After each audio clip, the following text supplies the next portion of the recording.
I'll concede your point just for brevity. But What? Brevity? We don't do that around here. It's probably No. citrus, or what is a Capital One Bowl? It used to be Citrus Bowl, right? oh my Capital God, One. dude, where have you been? I just like the real name. It hasn't been the Citrus Bowl since like what 2002? What was your highlight side dish from Thanksgiving? Oh gosh, Scotch. This is the Buck Around, the podcast devoted to all things Wisconsin Badger football from a fan perspective. Featuring your hosts, Richard Branch and Maxwell Brusky. And hello, everyone, and welcome back to the Buck Around. Welcome back to episode 371 of the Buck Around. I am one half of said Buck Around, Richard Branch, and I am joined by my harried, let's call it that, because You read my mind. yeah, colleague. Max Yeah, Orsky. you read my mind. Yeah, we're flying tonight. Like, you're racing home from work. I am like, I got to race out the door. Like, we are just fitting this thing in the marginalia of our life, if you will. That is just awesome, though, man. That was like in sync, brother. So it's good to see you again. Yeah, We are here with our promised pre-Christmas show to discuss Portal things. There are things to discuss, but I don't know that we have to go crazy with it. But I don't think so. before we get into it, because we are just going to get right into it because I'm up against the clock. I want to thank our new patron, Jeff, who Oh, signed yeah. up this Hell week. yeah, It is Jeff. super cool when we're picking up patrons when the team stinks and people are out there. So Jeff, welcome aboard. Thank you so much for doing that. It means the world. And so I don't forget to mention it at the end of the show when I usually do housekeeping. Just a heads up to everyone, pausing the billing for the next month. That's our Christmas gift to all of you. We have plenty of money in the bank, and the show, like, we'll probably do like 2 a month anyways. So like we have enough we can sit. Like, we don't need Yeah. to accrue cash in that account for any reason. No. And I think if news breaks, maybe something. Yeah. There's definitely no bowl game to review. No, I mean, we will be back after the new year, I think it'd be the Yeah. plan at this point. But so let's get into this. It is a Thursday, December 18th at 6:45 Central Time as we were recording this. And the Badgers currently have, let's see, 1, 2, 3, 4, 5, 6, 7, 8, 9, 10, 11, 12, 13 announced portal additions. If you include Jake Renfro, with the medical thing. Portal departures. That's what I mean. Additions to my portal list, Max. That's what I'm saying. Yes. As I point to a spreadsheet, this is good podcasting. So you're correct. They are subtractions from the roster, additions to a column of my spreadsheet. right. I'm gonna sum up my thoughts Okay. with Twitter, of course, is X Twitter, right? Mm-hmm. Is my main source of information. And I don't know if one of the Badger journalists had retweeted this. I'm guessing so. But I saw the tweet probably from on 3 or something. I don't know what it was, but it was about Antaron Turner. and I like, why is this being tweeted? Okay. And I was thinking, wait a minute, is that somebody like that we're interested in getting in the portal? I asked you not. That is exactly what happened. And I was like, oh yeah, wait a second. That's right. He was a Badger. And I mean, that pretty much sums it up. I mean, you've got a bunch of non-surprises. And Renfro, he's had a tough career injury wise. I mean, Lord only knows, but I don't even know. Do you think he was ever 100% this year? I don't think so. I mean, he's just star-crossed that way, right? Yeah, 100%. Yeah. And then the rest of them are, Angel Tombs. It's a lot of that. Okay. Then Tretch. Yeah. I'm not heartbroken about Tretch. Good luck to the young man. It kind of bumps me out. I was thinking about our episode of what Vinny Anthony could be like in the NFL and what he would have looked like, if he had a really good quarterback and if he had a good offense, if he was part of a good offense for the last couple of years, I think he would have been something. And I think part of that was that I saw that Skylar Bell was an All-American in at least one service. And I think were they in the same class? I feel like they were. Yeah, because I think Skylar Bill redshirted. Yeah. So But I could be I don't wrong. know. Those are my thoughts. So I mean, with Tretch, I get like the tantalizing electricity, and we've all seen him make plays. But I mean, if you watched him this year, he wasn't a difference maker in any way, shape, or form. And maybe he will be in another offense, in another system, or somewhere else. But I mean, it's not one that broke my heart. And then you got Allegro. I mean, is probably like the biggest quote name on the list so far. But I think, in his case, it's pretty understandable. Yeah. I mean, it's interesting. If you were to ask me who the biggest loss in the portal is, my answer is actually a little weirder. And I don't think I'm overthinking it. I just think because, the obvious one is Allegro, right? You're losing a starting inside linebacker who's a good player. Most high profile. Yeah. He had the most snaps of anyone. He played 449 snaps this year out of 739. These are scrimmage snaps, according to our friends at Pro Football Focus. So they're friends. We pay them. So they're not friends. They're our business associates. But the guy that I was maybe like, I knew he wasn't staying, but he kind of grew on me as the season went on. Not that he was particularly good, but he was just like, okay, there's a piece you can have there and not worry about it. Was Latimer. I actually think losing Latimer is a bigger loss in a way, because Allegro, the proposition bringing back Allegro is like he's going to be the hybrid star guy, sort of edge rusher guy, which I think he's a better that's his skills are a better fit for. And I'll be curious with him. Like if he goes to another team to be an inside linebacker, okay, fine. I mean, that's what he wants to do. But if he goes somewhere to play as more of an edge guy, I'll be kind of bummed, because it's like they couldn't sell him on the idea. Yeah, I'll be bummed on that too, because I think that's going to be the biggest need they have. But Latimer, in the portal. Like Latimer to me, I think the hard thing for them to do in the portal is always corners. I feel like they're always taking very, replacement level corners that you don't know who's going to come out of it. And if you could just have one fewer of those that you need to look for, because there's only 6 corners on the roster and one of them isn't coming into the fall. I mean, that's 6 corners with two freshmen. So it's like, okay, it would have been nice to keep him, but I'm not going to disagree with you. The one thing I would say about him, though, is that as soon as his brother, he was gone, committed to play for Rich Rod, like I already wrote that off. Oh yeah, no, you know what I mean? Like I think I've already made my peace with it. I guess I knew he was gone. No, I knew that too, but I still look at it from the fact that it would have been nice to still have that body there. 100%. Yeah, 100%. And maybe on the flip side, because I don't think, to me, outside of Allegro, none of these even made me raise an eyebrow. Me neither. Is there anyone who hasn't put their name in the portal? I mean, aside from say you're never going to know Cody Raymond put his name in the portal. Like, I don't know what's going on with those guys, right? Like who wants to go, play Division III and get to play versus who's cool with being running with the 3s and the 4s in camp. Like you just don't know what the mentality of guys is. But aside from those, is there anybody that surprised you that you haven't seen yet? Not necessarily. I mean, maybe one of the running backs. Yeah, me too. I mean, Hilton, maybe. I don't know. But I don't know. Those guys seemed all pretty committed. And the Dylan Jones thing, when he tweeted at Amari Latimer, I'm like, oh, that dude's in the fold, man. Apparently. So, I mean, I guess if I would say something, it would be that. Yeah, I mean, somewhat like Billy Edwards not being in the... I don't know. I don't understand how he could even come back, but I mean, I guess you get a medical. Everybody can. He get medical. Yeah, I know. Yeah, I don't know. But yeah, I didn't really. There's nothing interesting yet, and nothing interesting in any of the players they're looking at because you don't know any of it, and somebody just comes up. But also with Edwards, though, I think he might be a situation too. I don't know if they're going to go out and get somebody, right? Oh, they're not going into next year leaning on Billy Edwards. No. I agree, but I mean, they're going to go out and get somebody, and they'll spend a couple million, right? Or whatever the number is, yeah. Like one of the, maybe not the, the tour, maybe like the 5, 6, 7 big names on there, but I think they'd be in that next tier. And if they're going to spend money, like they said they were, like that's the where you got to do it, right? Correct. So I don't know if Edwards is waiting for that. I don't think he's. I mean, You think Edwards is waiting for some of those dominoes to fall? Is No, what you're that saying? domino. And then to put his name in, or waiting for them to actually? Because I think they Well, he have. can't put his name in anyway. Yeah, but they could announce it. I mean, nobody's put their name in yet, Right. but they all just Right. say, "I'm hitting the portal." Yeah, And but so I don't their think he's agents- under. I think he's holding off on announcing that. Okay. Just kind of see what happens. Maybe, I don't know. I don't think he has any plans. To Throwing stick it out around. So that was a really insightful. Oh, wasn't bit it of back though? and forth, wasn't it? We were both like, Yeah. yeah, I don't really care.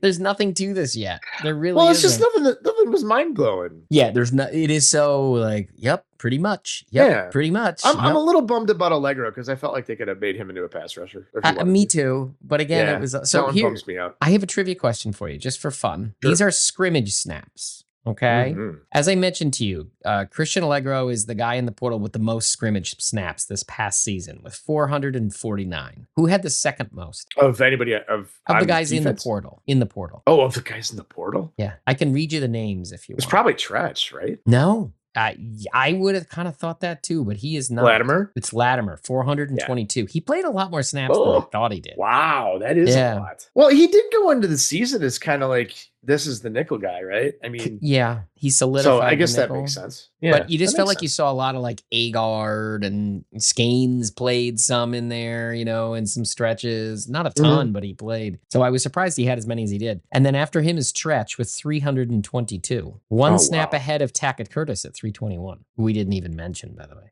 Oh my god. Well, there you go. But there isn't anything. So who had snaps after Tackett Curtis? It's not Corey Raymond. It's not Corey Raymond. He played 0 snaps from scrimmage. It's not Antaron Turner. Actually, I haven't. Here, we'll end on this trivia question. Who played more snaps from scrimmage this year? Kyan Barry Johnson or Antaron Turner? I think it's KBJ. Yes, it's 1-0.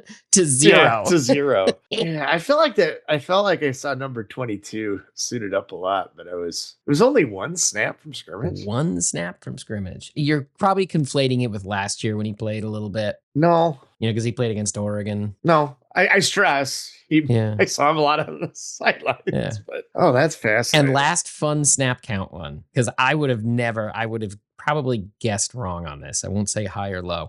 How many snaps did Joe Griffin play this year? Scrimmage. Oh, from scrimmage. Because he played some special teams. Right. Is it in double digits? It is in double digit. Okay. So let's say 12. Okay, you're way closer than it was 19. Because that's his number. Yeah, it was 19. I would have guessed like 35 or 40. That would have been my number. I wouldn't have gone that high. I mean, I was like 40 snaps. That's like 3 snaps a game. Yeah, I could see that. What did he have? Like 1 target or 1 catch? Or I think two he had targets 1 and catch and 3 targets or something. Whatever. Again, bon voyage, good sir. So let's move on to the other big piece of news, I guess. Eric Mateos is now the offensive line coach. AJ Blazek was, his contract was not renewed. That was very specific language in there. What are your thoughts on this? I'm curious. Well, I guess one hashtag noteworthy thing was the fact that I saw some things where the Arkansas Twitter people were bummed to lose him, which is, unlike Jeff Grimes. They're like, good luck with that. I know a coordinator is a little bit different than an O-line coach, but I don't know. I thought that was noteworthy. I don't know much about him. I know that Arkansas was pretty prolific on offense. Mm-hmm. Their defense was as bad as Wisconsin's offense was. They did put up huge numbers on offense, so that got to count for something. I thought one interesting thing is that he wasted no time getting offers out with him, and there were a lot more 4-star types that seemed to be happy to get offers from Wisconsin. You mean the one who wrote the novel about Yeah. John Moffat? Yeah, there that's was a the most ridiculous unhinged That was recruits nuts. But account I've ever seen. yeah, that Go was read nuts. it. It's like somebody who's like there is an agent there doing that, and you're like, dude, this is not doing anything for anyone, but it is amusing. that you're- hashtag noteworthy, I think. I mean, it was unique, but I'm assuming those are guys he had relationships with from. Yeah, Arkansas. there were a couple other ones. Do you remember the last O-line coach they got from Arkansas? That Mike Markison. It would be.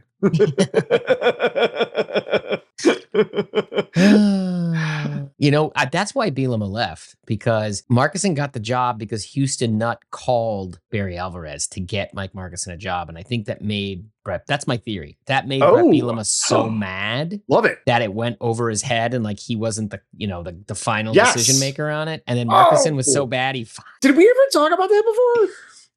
No, but it was a theory I put together recently. That is another absolutely brilliant data point in my overall theory too. Because Marcuson even said it right in. Yeah, he said Houston Nutt called Barry Alvarez on his behalf. Jeez. I don't remember that. Can you call Brett's dad and see if I can come over? Seriously. It's so weird. Well, and by the same token, if you're Bielema, you're like, dude, am I in charge or what? Exactly. what's my freaking title? I'm going to Arkansas, Grandpa. Yeah. So I guess my thing was more 2 parts. Third offensive line coach now for Luke Fickell, who I still don't know what he wants to do on offense. It's third for him, but like the 5th in 5 years, isn't it? I think that's about where it comes out. Something like that. Yeah. And I mean, if you're I guess because Blazek made 2 years, but this is one of those things. It'll just confirm whatever priors. That's what I was saying at the top. Like if you want to say, well, Jeff Grimes is getting his guy, and if you watch the interview that they did, and I will air quote this, it's quite clear that the two of them are very close personally. I mean, he did live. I mean, they brought it up in the interview that they lived together while Mateos was a GA. So they definitely get Baylor. No, this was LSU. LSU, yeah, okay. And they've worked together now 3 times. So there's obviously that connection there. So that's okay, good. You got continuity. You would say, why wouldn't you have done this last year? But I guess you'd have to keep paying Blazek because he'd have 2 years, and you were still paying half of Longo's salary at that point. So maybe they just didn't see that was going to happen. Right. But okay, we'll see if it works. Why not? The only part that I'll always wonder, and this is going to be one of those unknowables, is this a function of, again, Grimes just wants to get his guy? Or is this a function of Blazek is the one falling on the sword for saying Davis Heinsohn could be a starting left tackle? You know what I mean? Because if you think about it, 1 week into the season, you reshuffled the entire offensive line and you continued to shuffle it throughout the season. Yes, some of it was injury, but yes, a lot of it was just chaos. And you say, who owns that? And maybe that's part of this was, he had 2 years to get that house in order, and it certainly did not seem like it was in order, even though there was a lot of continuity there.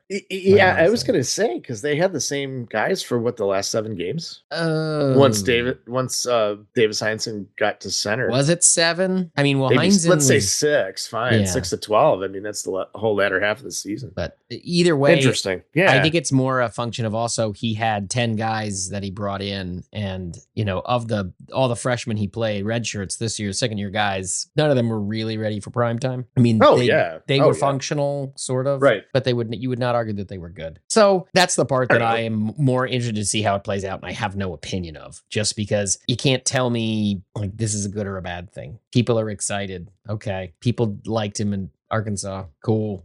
These guys get Broyles awards and then they're not good. So who knows? And maybe right. That's true too. Maybe it works out. If only we had Bob Bostad back. Yeah, I mean, but they did. Yeah, and it coaching linebackers. It didn't really. Yeah, but then they moved to the offensive line and didn't. Yeah, really that's true. Yeah, that's true. All right. So the last thing we should talk about is really the most electrifying thing, which is NIL. Oh, I know. I'm so jacked. I am so excited to talk about NIL. So I did something. You made us talk about this, just for the record. I put it on the agenda. You put it on the agenda. I didn't make us talk about it. I put it on the agenda. If you put something on the agenda, do I just ignore it? No. Max, this is we can have a discussion and say no. No, we can't. If you put it, we did. I said, why are we talking about this? And you said, we have to. You said, damn it, we have to. This is vitally important. I said nothing of the sort. Well, I said it was hashtag noteworthy. You implied it. Yes. And then you broke out the hashtag and your little, what do you call it? when you have a word that you say, like in the Simpsons episode, I didn't do it. A catchphrase. That's your A catchphrase. catchphrase. Max, I can't even function tonight. Oh This my is what happens God. when we go back to recording at night. Off by the way. rails, man. Yeah, we have been, for everyone, I think we've mentioned this before, we've been like the morning show lately, and it's been like a whole new world for us. We've been circadian rhythm is just all off here. So it's messing us up. I'm like trying to fire it up here, and I can't even think of words like catchphrase. But yeah, so you made us talk about this, and then you made me read the press release. Well, that was purely voluntary, but I'm glad you did, because I started to read it and my eyes started to glaze over, and I didn't have enough time. My time's too important for this. Like literally. There were some fun things that came out of it. Okay, so let's talk about this new thing with Learfield and Badger Sports Properties and Badger Athlete Partners, because these are all exciting things we need to talk about. All right, so Learfield is basically like, here's what I figured out what Learfield is. If I was going to put it really simply, Learfield is like an agent for an athlete. Like they get you contracts, except they don't represent athletes. They represent university athletic departments, and they are your agent who helps get you sponsorship.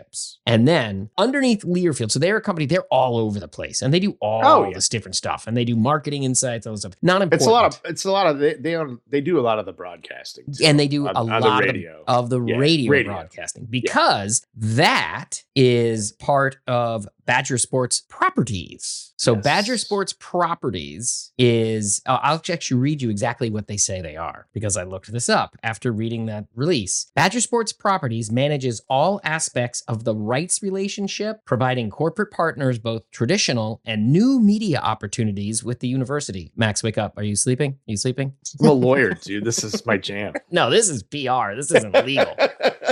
They can bolster their own brand and garner maximum exposure through such inventory as venue signage, event sponsorships and promotion, corporate hospitality, radio and television, digital engagement, and visibility via the official athletics website, uwbadgers.com. They manage all that. That's like the Learfield subdivision that sits in Madison. Like they have an office. There are 13 people in that office. There are 2 of them that you definitely know. Do you know who the 2 people that work for Badger Sports Properties that you know? Jesse Temple. No, that's Badger Connect. Oh, okay. That's a whole different entity. That's the Varsity Collective. Matt LePay and Mark Tauscher. Matt LePay is correct. He is the director of broadcasting. Mark Tauscher does not work there. Okay. But another former player does. Travis Beckham works for them and is some kind of account manager. But my favorite thing, just to tell you how involved Matt LePay is, his name on the website is listed as Matt Lepe, Lepe. And then if you click on his, because they all have like a link to their email, you click on the link to his email and it's matt.lepe@Badger Sports. So he checks that email a lot. I don't even know what to say to that. Everybody should go on there and email him and just see if he reads it. He's such a great man. I know. But, if your name is like that on that kind of thing. Yeah, and you've never caught on that it's Lepe. I don't think he's aware of that. Something tells me he's not. I mean this in the nicest way possible. I don't think Matt LePay does a lot of email. I just get that sense. Like, I think he's one of those guys. Do you remember when you met him and you were like, hey, we do this, this buck around thing, this podcast. And he's like, what's a podcast? Remember that? That was like 2015. Yeah. It was 2015. Yeah, I know. Yeah. And it wasn't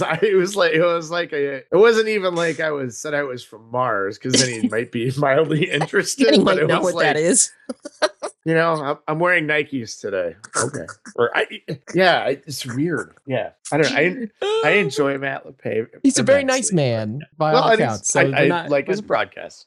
And he's a very good radio broadcaster. Like he knows how to bring it. Like Gus Johnson could learn a lot, as I like to say. Like, there is time for excitement, but you need to measure your excitement. And Matt knows not to make the broadcast about himself. So he's listed on there as head of broadcasting. Something like that. Like if you want me to look it up. Including an email. That is incorrect. An email address. Yes, that is incorrect. But there are 13 employees that they list, but he's not important. Honestly, that's because he's the radio and they manage the rate. Like he's an employee of there to do the play-by-play. Like that's I get that. Yeah, right. That's why I thought he doesn't work for the university. Right. I don't think Tauscher does either, but he's not on this board. Mm-hmm. Matt is the director of broadcasting or something. You can look it up. But there are 2 people on there, notably, who have NIL in their title. Okay. So then you're like, oh, okay. Now you read this release from the other day, which talks about this new venture. And the venture conjecture says, in a move to optimize student athlete marketing opportunities, Badger athlete partners will consolidate the existing NIL revenue generation efforts within Badger Sports properties, which is what we were just talking about, while also growing the staff to provide increased support for business development, activation, and content creation. The unified structure will provide student athletes with seamless access to new opportunities while competing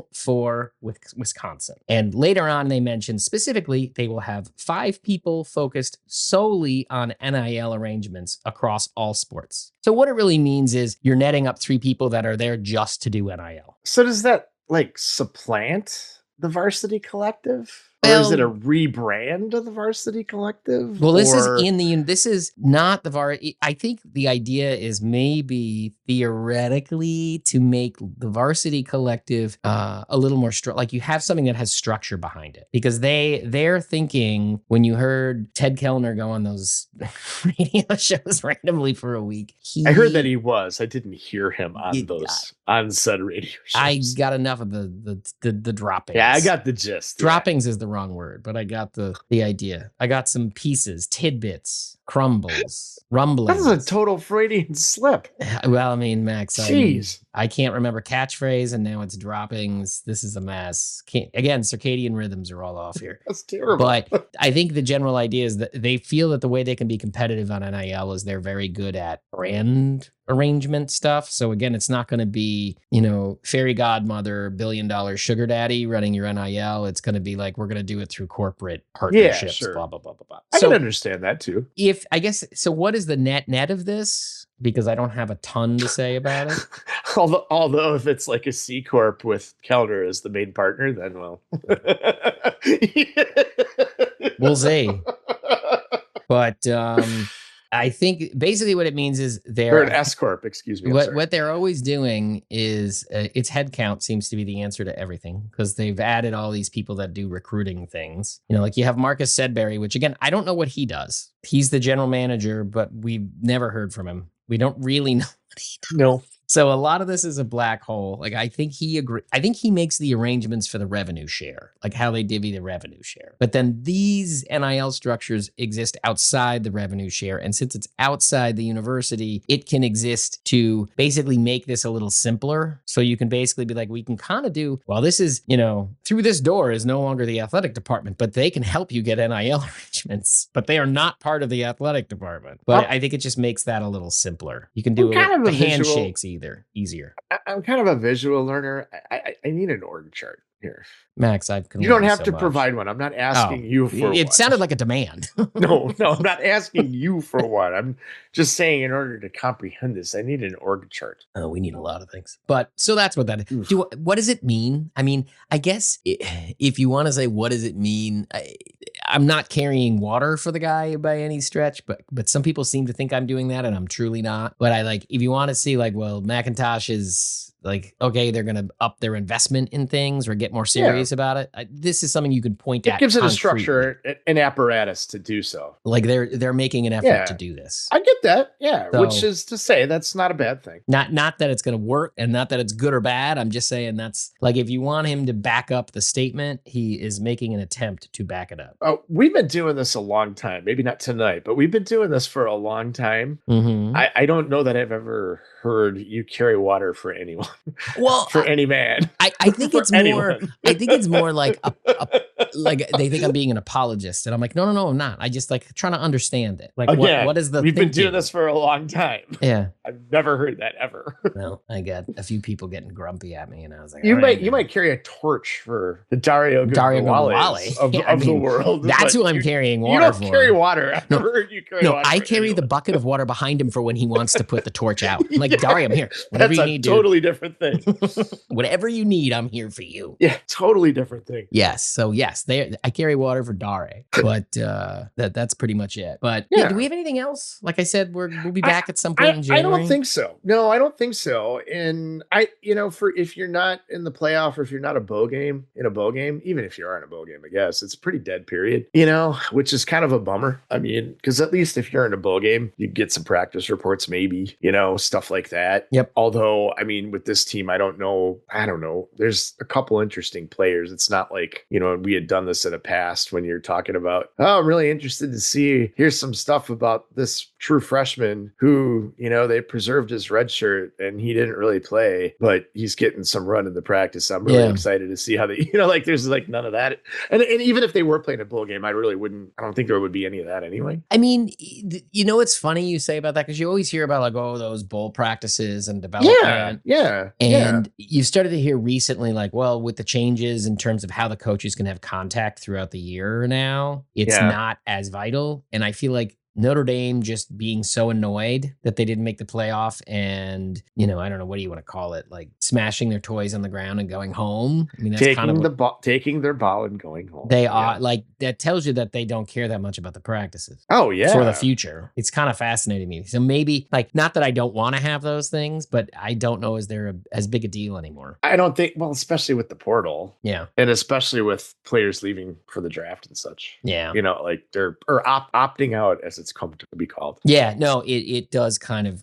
hack away at some of that continuity. Yeah. Other than that, though, I don't have anything. All right, than let's Merry wrap Christmas to all, and to all a good night. And we'll be if there's some breaking news, then we'll come back before. But figure we'll be back after the new year, and we'll see kind of like once the portal hits and things start moving and players start going, and when we have something to discuss, we'll get back at it. That isn't like synergies and partnerships and head counts and org charts. No more of those. Can we promise that? For now. I guess we can't. Not until we reconvene, but promise until then. All right. I'll keep the roster spreadsheet going and update it every few days. People can watch for it on social media. All right. Perfect. On that note, Max, until the next time.